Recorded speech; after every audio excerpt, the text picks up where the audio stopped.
Giridvaradari Jaya Gopi Jana Vallabha Girivaradari Yashodanandana Braja Janaranjana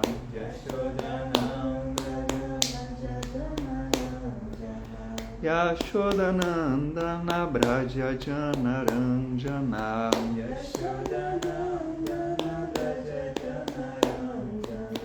Jamunatira Vanachari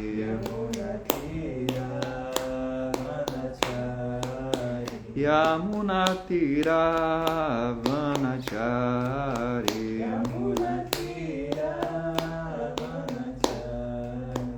Jayora Madhava Jaya Kunja Bihari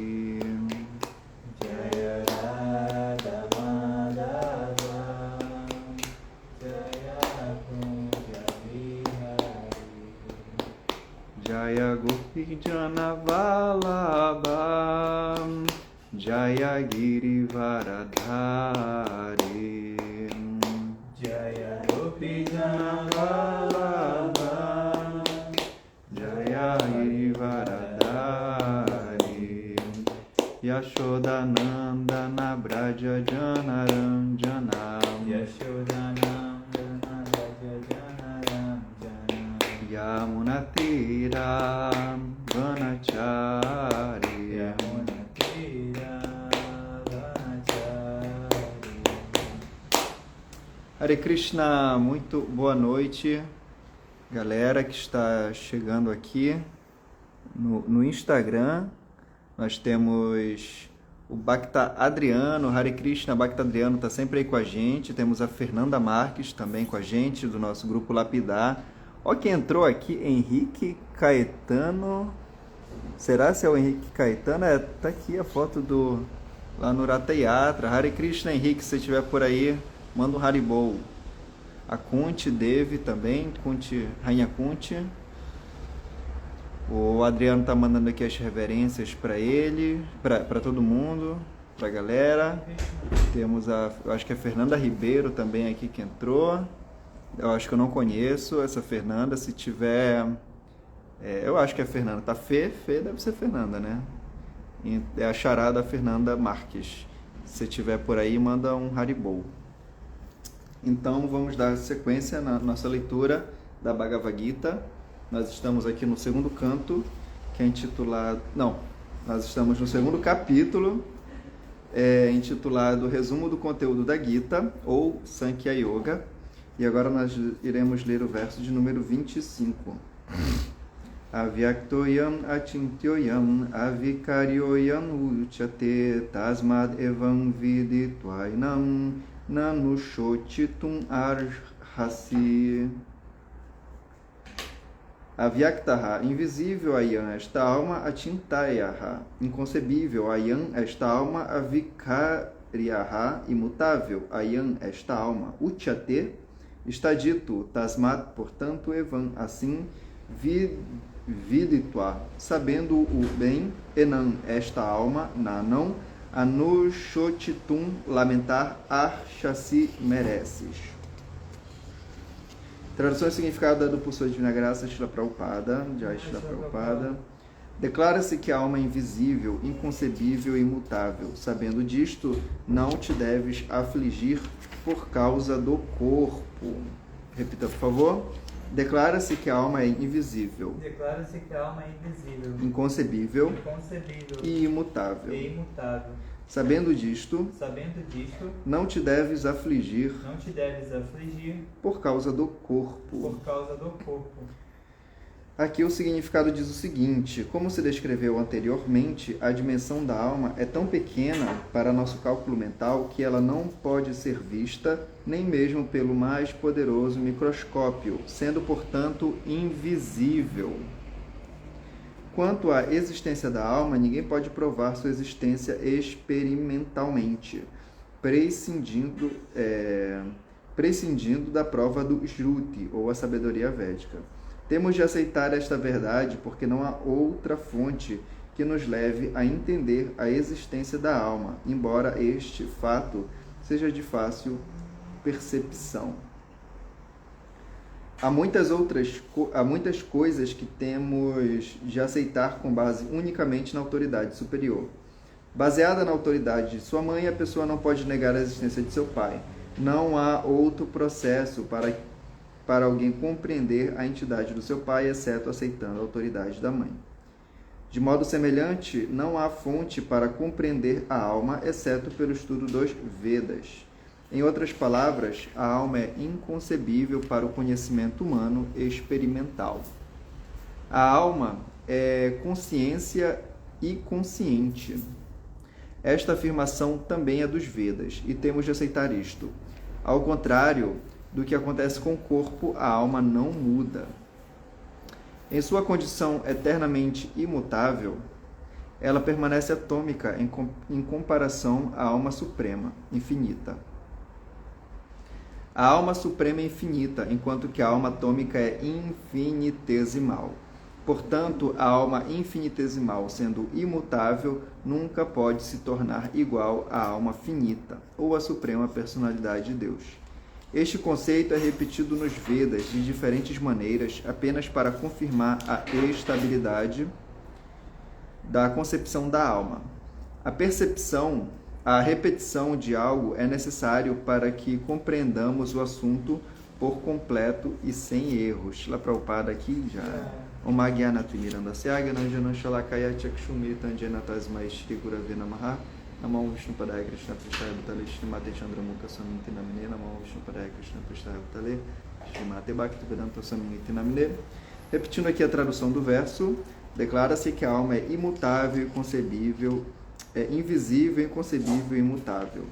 Sabendo disso, não te deves afligir por causa do corpo. Então, estamos nessa parte onde Krishna está explicando as características da alma, e sem essas informações a gente não consegue avançar no conhecimento espiritual. E é curioso porque a gente realmente não tem acesso a essas informações em nenhuma outra literatura, apesar de ser um conceito assim mais, digamos assim, o mais simples conceito que a gente consegue encontrar na literatura védica é falar sobre a alma, que é Sankhya Yoga. Porém, até mesmo esse conceito, ele é difícil da gente conhecer em outras literaturas. Mas eu tenho uma teoria, assim, do porquê que isso acontece. Tipo assim, a literatura védica, ela é uma literatura que, assim, por um lado, ela não é difícil de ser compreendida, ela é muito simples. Krishna está falando aqui. A alma é invisível, imutável e inconcebível. Ok, ele não foi difícil, assim, não é como uma literatura da filosofia, digamos assim, da filosofia grega, não é como ler Aristóteles, que você tem que se aprofundar muito, assim, para poder entender pelo menos o que está sendo dito. Aqui a gente tem que se aprofundar muito, claro, mas a mensagem, ela é clara. Então, como é que, ao mesmo tempo que essa mensagem ela é de forma, assim, ela é passada de forma simples, de forma clara, mas por que ela é tão difícil de ser entendida por nós? Eu acredito que seja porque esse conceito de eterno, ele está muito distante da nossa realidade. Primeiro, você pode fechar essa janela, por favor, que está um barulho de carro aqui forte, né? Aí a gente tem que ficar gritando. Obrigado. Então, para a gente, o conceito de eternidade é muito difícil de ser compreendido. Então, acredito eu, não é nenhum tipo de, digamos assim, de crítica, nenhum tipo de proselitismo, mas eu acredito que a filosofia cristã, ela tem um papel fundamental para a gente conseguir avançar no conceito de espiritualidade, porque se a gente for analisar a filosofia assim, bíblica, a gente percebe que o tempo ele é bastante, digamos assim, bastante reduzido. Porque na literatura védica, se a gente for ver a era mais curta que nós temos é a Era de Kali, que tem 437 mil anos. 432, né? 432 mil anos, isso. Então, se a gente for ver no conceito da Bíblia ou em outras literaturas assim, a gente vê que o mundo tem 6.000 anos. Então Abraão apareceu digamos assim, na metade desse tempo, aí Jesus já chega e daqui a pouco ele já está voltando e no final vai acabar tudo, né? Tem o momento da dissolução. E é curioso porque também a ideia da alma, num conceito assim mais cristão, a alma ela não tinha, digamos assim, ela não existia, ela passa a existir a partir da concepção, aí a pessoa nasce, ela cresce e nesse momento ela pode ou não aceitar assim a salvação, e a partir dessa salvação ela já vai para o céu automaticamente. E se ela não pedir essa salvação, não se, digamos assim, não se render, não se entregar, não aceitar Jesus, acontece que a pessoa ela pode ir para esse lugar chamado inferno, e tem o meio termo que é o purgatório. E tudo é muito rápido, assim, a pessoa já nasce, agora já vai fazer isso, e daqui a pouco... Então, assim, é muito diferente do conceito da literatura védica, mas eu acredito que a principal importância para esse tipo de filosofia onde tudo é mais curto é justamente para a gente ter pelo menos uma capacidade de aceitar, de beber dessa filosofia, porque sinceramente não dá para uma pessoa que nunca tenha tido uma base védica conseguir entender esse conceito da alma eterna, porque é um conceito muito difícil de ser entendido mesmo. Talvez a pessoa possa entender filosoficamente, mas entender psicologicamente é muito complicado. E é curioso, porque a eternidade da alma ela é apenas uma das 3 características da alma. Ela tem a eternidade, mas ela tem outras 2, que são, desculpa. Pleno de conhecimento e pleno de bem-aventurança. E esses outros 2 é um pouco mais, digamos assim, um pouco mais fácil de nós entendermos. Eu acho que a eternidade é o que mais pega. Mas a questão do conhecimento, ela fica mais próxima da gente, porque todo mundo está sempre tentando conhecer algo, está sempre tentando estudar, mesmo que não seja de forma, digamos assim, com uma literatura, mas a gente está sempre querendo aprender algo mais, e a gente tem essa sede, essa necessidade de estar sempre aprendendo. Assim como também a gente tem o medo da morte, justamente por conta da nossa característica eterna. E a terceira característica, que é a bem-aventurança, eu acho que é a que as pessoas mais, digamos assim, mais buscam, assim, acima da eternidade, acima do conhecimento. Porque todo mundo está buscando ser feliz, de alguma maneira. Porém, essa felicidade, geralmente, ela se confunde com prazer. Assim como a questão temporal do ser humano, ela também é confundida. Como, por exemplo, na filosofia, a questão da eternidade, ela se dá quando a pessoa ela faz algo tão importante que ela se eterniza através da história, como Alexandre o Grande, como Aristóteles, etc. Mas a gente sabe que essas almas, elas realmente existiram, continuam existindo, só que elas estão em outras, digamos assim, em outros sistemas, etc., outros sistemas planetários, mas, assim, no âmbito mais filosófico, a ideia de eternidade está mais voltada para isso, a pessoa se colocar num estado de eternidade, mas, digamos assim, na memória, na história das pessoas. E na filosofia, na nossa filosofia, a gente tem a felicidade como algo também eterno. Porém, quando a alma ela cai no mundo material, ela vai ter a experiência do tempo. Então, o tempo ele também vai influenciar na felicidade, e as pessoas acabam acreditando que a felicidade ela está vinculada com o prazer. Mas o prazer ele é bastante diferente da felicidade, porque o prazer ele funciona com picos, né? Como uma montanha-russa. Ora a gente está sentindo prazer, ora a gente não está mais sentindo aquele prazer, e a gente não pode controlar nunca esse tipo de sensação. Por isso que às vezes muitas pessoas elas acabam caindo em vários vícios. A gente pode pensar nos vícios, digamos assim, ilícitos, por assim dizer, Mas, assim, a maioria das pessoas, elas estão influenciadas por um prazer lícito mesmo, principalmente através do açúcar, através de farinha, através de gordura saturada também e principalmente através do café. Saiu até não é um documentário assim, é quase um documentário pela BBC. É bastante interessante, mostrando como que o café ele é a principal droga lícita, porque o café ele é amplamente consumido no mundo e ele é utilizado de uma forma sem nenhum tipo de prescrição e ele causa dependência, causa assim vários aspectos no corpo de forma físico e também psicológica. De uma forma bastante maléfica, mas aí a gente acaba tendo a necessidade daquilo para poder aguentar o dia a dia. Então a gente vive nesse clima, nessa situação sempre de picos. Porém, a literatura védica ela vai mostrar uma felicidade completamente diferente, que é a felicidade que a gente realmente está procurando. E é bastante curioso, porque assim, para a gente medir o que é uma felicidade material e o que é uma felicidade, digamos assim, espiritual, é só a gente ver a questão do tempo. É muito fácil a gente perceber. Como, por exemplo, às vezes a gente confunde a gente acredita que é uma felicidade espiritual, mas às vezes não é. Às vezes também é um pico de ansiedade. Principalmente quando a gente está no estágio preliminar da devoção, que é o estágio neófito, às vezes a gente realmente fica eufórico, fica bastante assim alegre.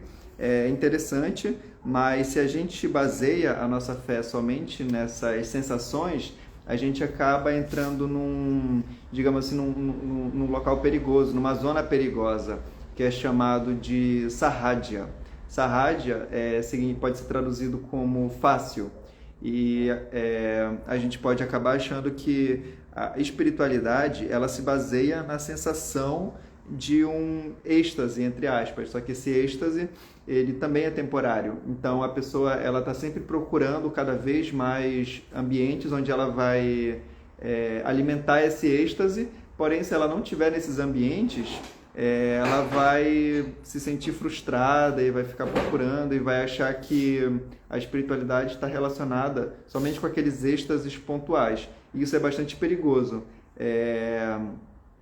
A gente pode utilizar bastantes exemplos de pessoas que são fanáticas, como por exemplo, pessoas fanáticas elas são um ótimo exemplo de pessoas que não entenderam assim que a religião, que a espiritualidade ela tem a ver com a maturidade e com a felicidade, digamos assim, espiritual também, e não que a pessoa ela tem que estar toda hora sentindo. Eu não vou citar nomes para não parecer fanático também, mas a gente observa que existem religiões que elas são baseadas, digamos assim, em volumes muito altos de pregação, volumes muito altos assim de, digamos assim, até mesmo da questão musical, e que precisa dessa digamos assim,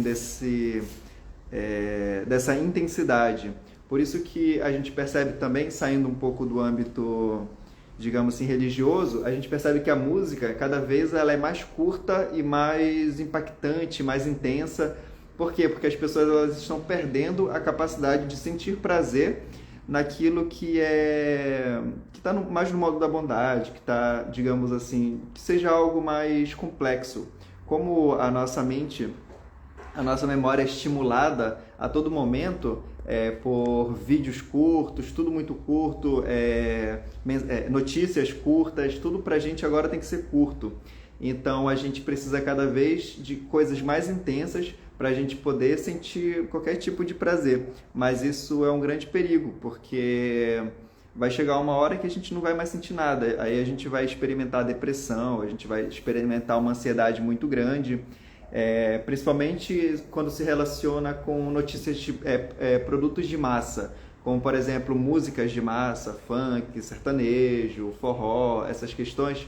Se a gente for analisar, sempre tem uma pessoa que estuda cientificamente como é que funciona a questão da frequência, a questão, não, tem que botar esse instrumento nesse momento e esse tem que ter essa altura, tipo o bumbo da bateria, que é algo intenso. Quando a gente vai perceber canções, músicas assim industriais, a gente percebe que eles estão sempre são muito impactantes, justamente realmente para a pessoa ela ter aquela sensação, mas logo que ela termina de ouvir aquela música de 2, 3 minutos, ela ou tem que ouvir de novo, ou tem que ouvir outra, então vai ficando nesse looping, certo? E a gente pode trazer também esses perigos para a nossa vida espiritual, como eu falei, de sempre tem que estar sentindo algum tipo de êxtase.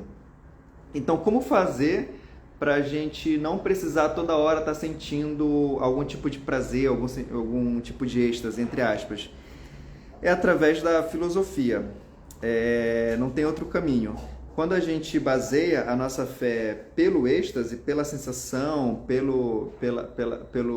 por tudo que é sensório, a gente acaba entrando nesse perigo, porque logo cai, a gente precisa utilizar o dobro da dose que a gente utilizou antes, aí o dobro vai trazer a metade do prazer, o quádruplo vai trazer um quarto, enfim, por aí vai. Então, quanto mais a gente dobra a nossa sensação de prazer, a gente vai cada vez diminuindo pela metade a nossa real sensação. Até que chega uma hora que a gente fala, Deus não está mais falando comigo, eu não estou mais sentindo.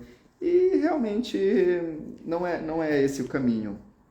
Como, por exemplo, se nós formos ver, agora, assim, já falei dos pontos negativos de algumas religiões, mas agora falando dos pontos positivos, se a gente for analisar a vida dos principais santos de qualquer religião, a gente vai perceber que a vida deles foi um inferno, foi muito difícil, mas num campo externo, de uma pessoa que vê de fora a vida de grandes espiritualistas, como os santos, até mesmo católicos, a gente vai perceber que a vida deles foi muito difícil. São Tomás de Aquino, Santo Agostinho, nós temos lá em Santa Isabel, em Govardhana, nós temos uma capelinha de São Roque que teve lepra, que passou fome, enfim, nós sempre vamos ter esses exemplos.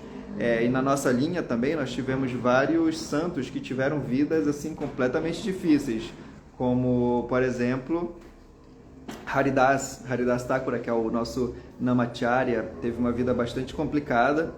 Os 6 Goswamis tiveram vidas bastante difíceis. Prabhupada também teve uma vida bastante difícil até o finalzinho.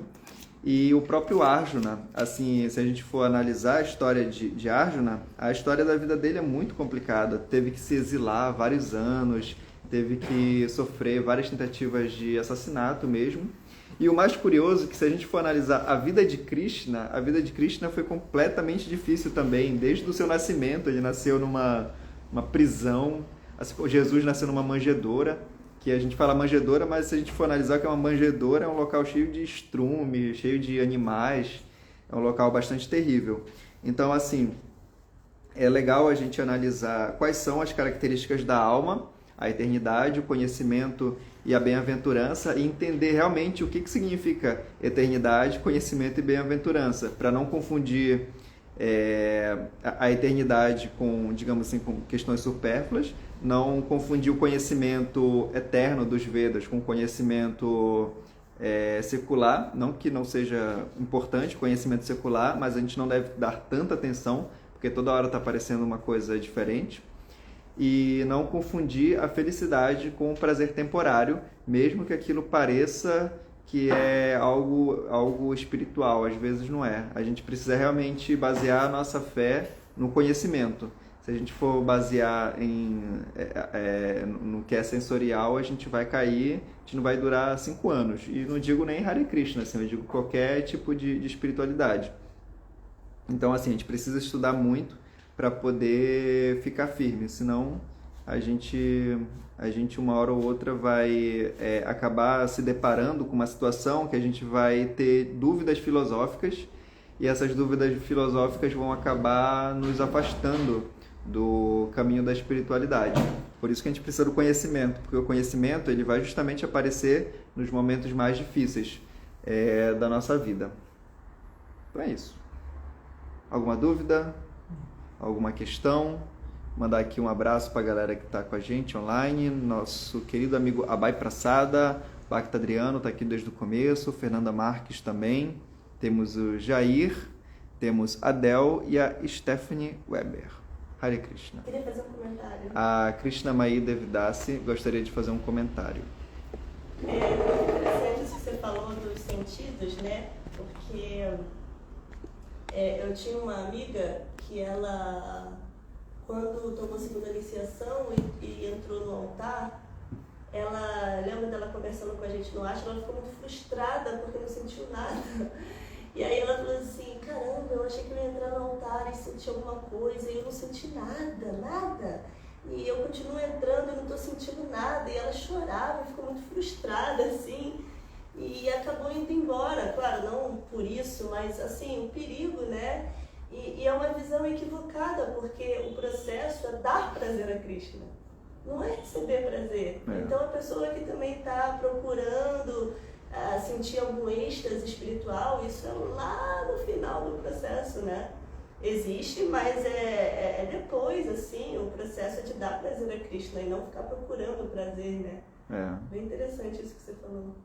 Tem até um verso bastante importante, tem uma oração que a gente faz todos os dias chamado Shri Shri Shikshastaka. E essa oração, assim, são oito níveis da oração, desde a mais simples, assim, entre aspas, desde o começo do processo, e a oitava, o oitavo verso é o que existe de mais avançado em termos de espiritualidade. Se a gente for realmente analisar a tradução, a gente vai ver isso. E é curioso, porque nessa parte, quem está fazendo a oração, que é o próprio Krishna, Chaitanya Mahaprabhu, que é o devoto, assim, é Chaitanya, né? Então é o devoto mais avançado, ele fala Adarshanam Marmaha Tankarotuva. Ele fala assim, olha, Krishna, é o seguinte, você é meu Senhor em todos os momentos e eu vou ser teu devoto se você me der um abraço ou se você me tratar asperamente. Então, assim, se Krishna ele nos tratar de uma forma, tudo bem, se não, tudo bem também. E é curioso, porque assim, a gente pode, eu tô assim, nesses tempos pensando bastante sobre as questões filosóficas, espiritualistas, religiosas, estou cada vez mais percebendo que isso se relaciona muito com coisas normais, assim, do dia a dia. E eu acho que esse é um dos pontos. Imagina, a gente tem um relacionamento amoroso mesmo, um namorado, uma namorada, e a gente só vai ficar com a pessoa se a gente estiver sentindo aquela paixão, aquele êxtase, só se a gente estiver, sabe, naquele sentimentalismo. Aí não, mas se a pessoa, se eu não estou mais sentindo aquilo, ou se eu, digamos assim, não estou tão satisfeito, vou deixar para lá, assim, vou abandonar. Vocês devem ter visto esses dias que tem um caso muito engraçado, que era a ex-esposa do Kaká, não sei se vocês viram, ela dando uma entrevista, enfim, depois de 2 filhos, não sei o que, ela falou que terminou com ele porque, tipo assim, ele era muito perfeito, não estava mais sentindo nada, assim, imagina, o Kaká, né? Então, assim, então, da mesma forma, imagina com Krishna, assim, não, se eu não estou mais sentindo nada, eu também vou deixar para lá. Eu tenho meditado muito na questão da japa, sobre isso, porque a japa mala, a gente faz um voto de fazer 16 voltas, mas não é pra gente cantar e tá sentindo êxtase e tudo mais, tudo bem, pode ter, é legal, mas a gente canta para agradar Krishna, a gente canta porque a gente quer se aproximar de Krishna, e por mais que a gente não esteja num dia bom, por mais que possa acontecer tantas coisas, mas na verdade a gente tem que cantar assim para poder manter. E claro, a gente vai sentir lá na frente um êxtase, mas não é para isso que a gente canta, né? Não é para ter o prazer, é para dar o prazer para Krishna. Isso aí. O Abhay Prasada botou aqui, religião sem conhecimento é mero sentimentalismo e pode levar ao fanatismo. Já dizia Srila Prabhupada, exatamente. Na verdade, Prabhupada ele cita isso de Bhaktisiddhanta. Bhaktisiddhanta fala, religião sem conhecimento é sentimentalismo e é ciência, né? E a ciência sem a religião é mera especulação. Mas é realmente isso, o fanatismo é algo perigoso. E só é fanático quem não tem avanço, assim. O verdadeiro espiritualista, ele é amigo de todo mundo. Eu vi a Charadeva falando isso esses dias. A gente mede o avanço do espiritualista pela quantidade de amizade, não digo amizades materiais, mas amizade é tipo assim, você vê o outro como uma alma espiritual e quer ajudar o outro como uma alma espiritual, isso é amizade. Então, quanto mais avançada a pessoa é, mais ela quer ajudar as pessoas a se conectarem com Krishna. Então, a Fernanda escreveu aqui, igual quando cantei japa, passando mal no hospital, aguardando atendimento. Só queria agradar a Krishna. É isso mesmo. A gente tem que cantar japa e tem que... É o processo, né? Incondicionalmente. É muito... Você pega aqui, por favor, só pra gente finalizar, vamos ouvir essa oração, a tradução dela, na íntegra, aqui. Shikshastaka. Ela diz o seguinte... vou ler só o último aqui, tá bom? Nem sei se tem a tradução, espero que tem. Tem a tradução? Sim. Legal. Então, a tradução é o seguinte: não conheço ninguém exceto Krishna como meu Senhor, e ele sempre será, mesmo que me trate de uma forma um tanto bruta, ao me abraçar, ou que parta meu coração por não estar presente diante de mim. Adarshana Marmahata Karotuva.